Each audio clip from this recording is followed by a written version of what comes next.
liberalism. The key elements of liberalism focus on the analysis of liberalism, the impact of liberalism.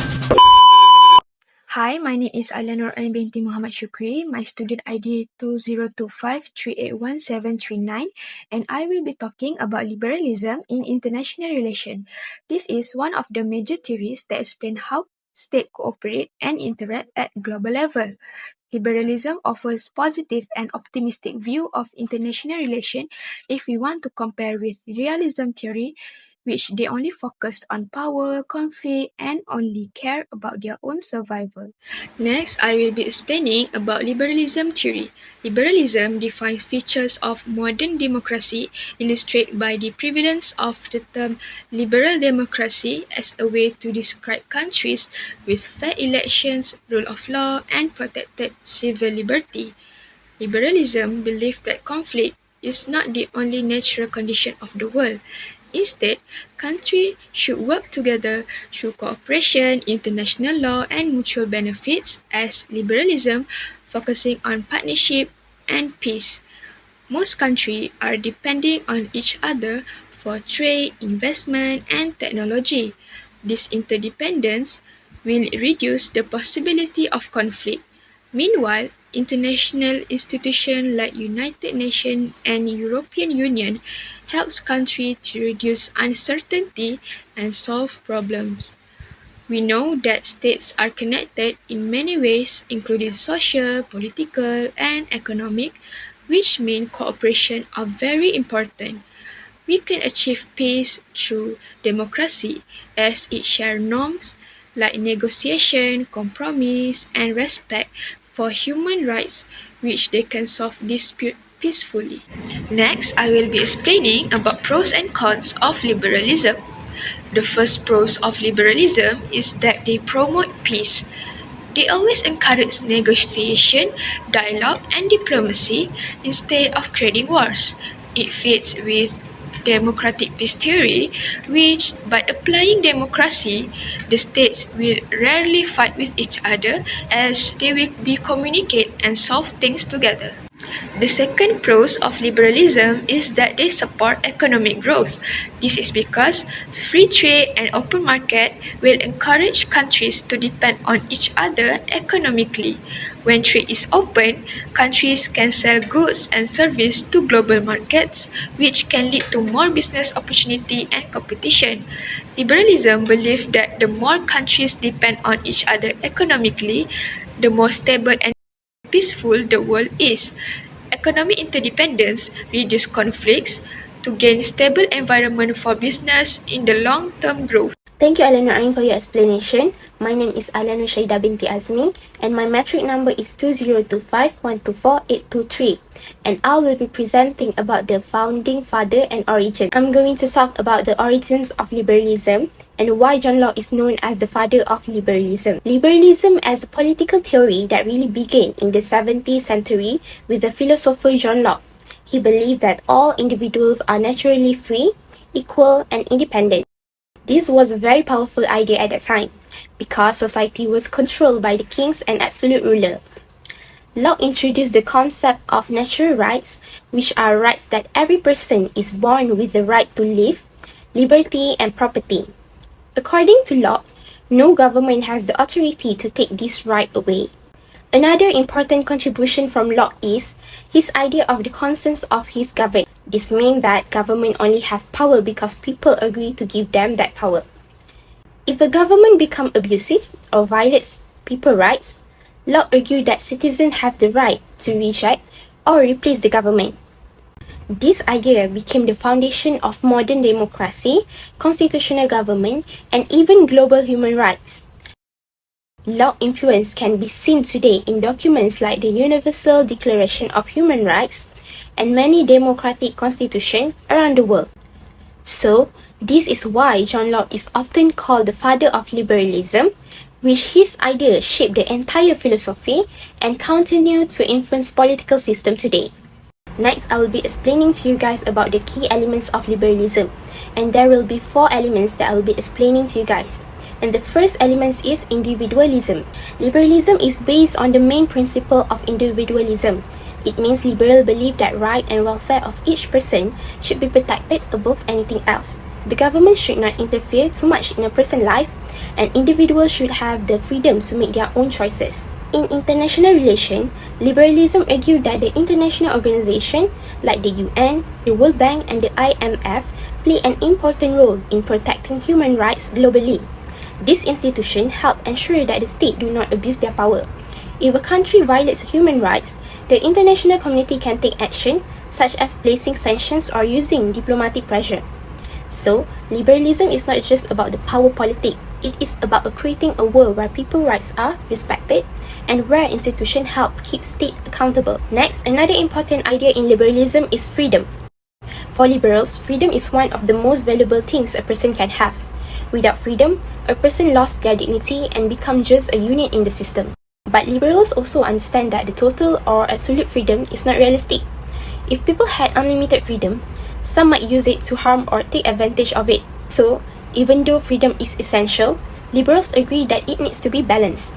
Liberal idea is simple. Everyone should have as much freedom as possible. We can see this idea reflected in international relations. For example, the International Criminal Court, or ICC, limits the freedom of state leaders by preventing them from committing war, crimes, or violating human rights. The ICC holds leaders accountable so that justice and equal protection can be guaranteed for people around the world. So, overall, liberalism promotes freedom, but in a way that protects everyone, not just a few. Next element is justice and equality. So in this part, I'm going to talk about the concept of justice in liberalism and how it connects to international relations. When we talk about justice, it basically means making fair decisions about how opportunity or resources are shared among people in society. Liberals strongly believe that every person's life have the same value. This belief in equality leads them to support formal equality, which means everyone should have the same legal rights and the same legal status, no matter their background. Because of this, liberals reject any system that gives special advantage to certain groups based on things like gender, race, religion, or social class. This idea also applies to international relations, where in the international system, liberalism argues that all states, big or small, rich or poor, are legally equal. For example, the United States and a small country like Brunei have the same sovereign right. They both get one vote in the UN General Assembly, they both have the right to speak, and they both are protected under UN Charter from external aggression. This shows that liberal idea that no country should receive special treatment based on power, wealth, or status. And for my last point, I'm going to explain about the tolerance in liberalism. One of the key features of liberalism is tolerance. But what makes liberal tolerance unique is that it is based on liberality. The idea that every person is morally equal and therefore deserve the same rights. Because of this, liberals argue that people should be free to make their own choice about how they want to live. The philosopher John Stuart Mill described this as experiment in living. This means that in a liberal society, people are allowed to explore different lifestyles, beliefs, and ways of behaving, as long as they are not harming others. This idea is often applied to freedom of speech. Liberals believe that people should be able to express their opinion even if the opinion is unpopular or different from the majority. Now, when we relate this to international relations, we can see the same principle in global human rights standards.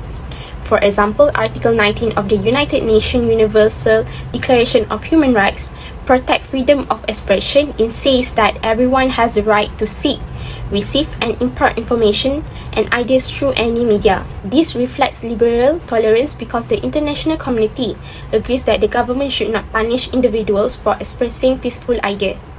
And if those ideas are controversial or unpopular, they should still be protected. My name is NUR'AIN binti Muhammad FATHARUDDIN and my student ID is 2025161467. Thank you, ALIA, for explaining the main points and key elements of liberalism so clearly. Building on that, my part will focus on the analysis of liberalism in international relations. Let me break this down in details. So the first one, liberalism fosters cooperation over conflict. Liberalism begins with a simple but powerful assumption which states are capable of cooperation, it is a major shift away from realism that sees conflict is unavoidable. From a liberalism perspective, international relations are not zero-sum game. Instead, cooperation can generate mutual benefits for all states involved. Liberalism also accused that cooperation reduces uncertainty, builds trust, and leads to long-term stability. This shows how liberalism explains not only what states do, but also cooperation is a rational choice in an interconnected world. Through alliance, multilateral agreements, and international organization, liberalism demonstrates that cooperation becomes a strategic method for addressing shared issues such as security threats, climate change, and global economic instability. Next, liberalism emphasized the crucial role of international institutions in maintaining stability. In liberalism, international institutions are central to shaping peaceful interaction. Organizations such as the United Nations, World Trade Organization, and European Union represent the liberal belief that rules and norms can guide state behavior. Institutions help reduce miscalculation by providing structured platform for negotiation and dialogue. They also increase transparency and accountability, both of which are essential for building trust among states. Liberalism accused that embedding state within a system of agreed upon rules, institutions transform an anarchic international environment into one that is more predictable, cooperative, and stable. The third analysis is economic interdependence as a peace mechanism. A major analytical strength of liberalism is an explanation of how economic ties contribute to peace. Liberalism argues that economic interdependence through trade, investment, and also global market binds states together. As a result, war become costly while cooperation become more profitable. This logic helps explain why states today are less likely to engage in direct conflict. Liberalism used globalization as evidence that shared economic interests encourage peaceful relations and mutual stability. This highlights how interconnected market can promote peace without relying on military power. The last analysis under this theory is liberalism also highlights democracy and human rights. It also offers a normative basis for peace through democratic peace theory, which argues that democracies are less likely to fight with each other due to their shared values of transparency, accountability, and peaceful conflict resolution. Democratic institutions create internal constraints that discourage leaders from going to war. Shared democratic norms also help in reduce suspicion and encourage cooperation. Moreover, liberalism also further emphasizes in human rights and human security, shifting the focus from mere state survival to individual well-being. This reflects the liberal belief that international relations should prioritize responsibility alongside with the state interest. Overall, liberalism presents a clear framework showing how cooperation, institution, economic interdependence, and democratic values promote peaceful international relations. It moves beyond the power of politics by emphasizing how interconnected encourage states to choose cooperation over conflict. With that analysis in mind, I will now pass it over to Anis, who will discuss the impact of liberalism in international relations. Hi, my name is NURUL ALIA BINTI ZAINUDDin. My metric ID is 2024280244. So today I would like to present my part, which is the impact of liberalism in international relations. Let's see what are the impact of liberalism towards international relations. The first one is peaceful relations between countries under liberalism. Countries believe that war is not the best way to solve problems. Instead, they use dialogue, negotiation, and diplomacy. When countries talk to each other openly, misunderstandings can be avoided. This creates a more stable international environment where nations feel safe and respected. The second one is more cooperation among nations. Liberalism encourages countries to work together to solve issues that no single country can handle alone. This is like climate change, terrorism, poverty, pandemics, and global trade tensions. Through cooperation, countries share knowledge and resources. This spirit of togetherness builds trust, strengthens international partnerships, and creates a sense of shared responsibility for global challenges. The third one is important role of international organizations. Liberalism supports the idea that global organizations help maintain order. Institutions like the UN, WTO, EU, and ASEAN act as platforms for countries to discuss issues, follow rules, and settle disputes peacefully. They prevent conflicts by providing clear guidelines, monitoring international behavior, and helping countries communicate effectively. Last but not least is stronger world economy. Countries that interact and trade with each other become economically dependent. This interdependence makes war less likely because both sides benefit from good relations, jobs, income, investments, and access to resources. When economies grow through trade and cooperation, countries gain more by staying peaceful than by going to war. This results in global economic stability and shared prosperity. So, this is the sample video shows how the stronger world economy give impact to the international relations. I guess that's all from me, and I'll pass this presentation to the next presenter. Thanks, Anis. That was really insightful. Now let me wrap things out with the conclusion on liberalism. In conclusion, liberalism in international relations shows us that peace and cooperation are possible. It emphasizes dialogue instead of conflict, institutions that guide and manage dispute, and also economic interdependence that make war costly, and democracies and human rights as foundation of stability. The impact is very clear. Countries with peaceful relations cooperate on global challenge, strengthen international organization, and grow stronger economic through trade. Overall, liberalism reminds us that international politics is not only about power struggles, but also about a progress, unity, and shared pursuit of peace. As our discussion ends, I would like to answer some of the questions that we have received. The first question is, can small or developing countries benefit from international institutions? And the answer is absolutely, because institutions give smaller states a platform to voice their concern, build alliance, attract investment, and resolve disputes without relying on military power. ASEAN and the WTO are the common example. As we know, ASEAN consists of 11 members, and all of the states are from developing country and small country. The second question is, how does liberalism help countries avoid conflict? The answer is, liberalism helps countries avoid conflict by encouraging dialogue, cooperation, and the use of international organizations to solve problems peacefully. Thank you for your time.